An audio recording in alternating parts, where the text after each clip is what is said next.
And what do you enjoy most about your work?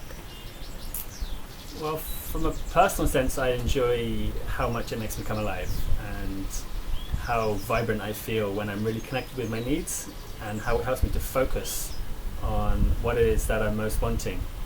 And so actually just first of all finding that inside myself. Okay, so I'm really needing some connection right now.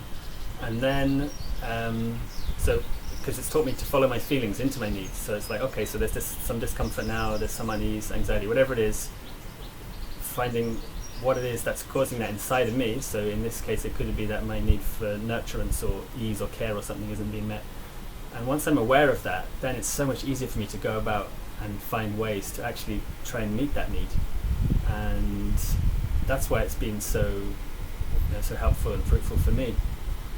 And because of that, I'm so excited about sharing it. So, we have this need for contribution, to support others, to nourish other people's life. So sharing NVC has been a way that I can do that.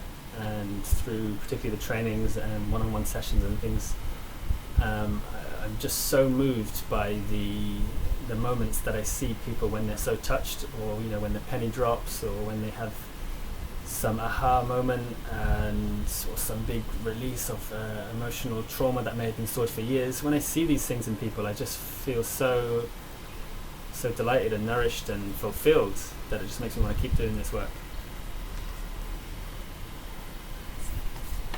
I've heard some people are a bit put off by NVC or have had a bad impression of it.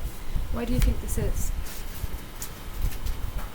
Well, I've actually seen this as well in various places around the world, and my belief is that it's probably because a lot of people, they learn the model, and they learn, that when we speak, we should always say in observations, feelings, needs and requests. So they take the model and then go about trying to practice that with somebody without having asked that person whether it's okay to practice this new language, which sounds strange.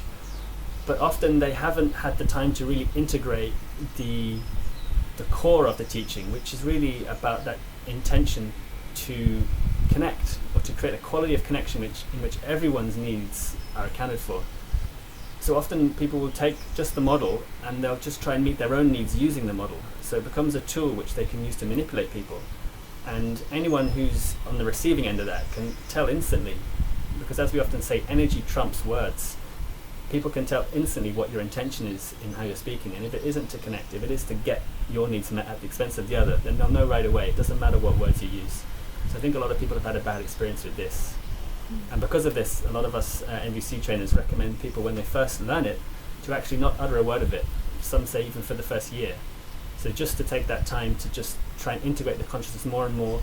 So maybe practicing things you might have said, or journaling what you could say, or just trying to listen for feelings and needs of other people, rather than going about and trying to practice on all the people in your life.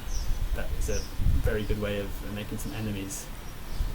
But of course, then there is practice groups and empathy buddies and lots of places like that where you can actually practice it, and that's a good opportunity to go and be awkward and use the kind of slightly automatic sounding language just for the sake of practicing, until such time that you've used that to help really integrate the teachings. So then you can, when you're ready, let it shine forth from that deeper place.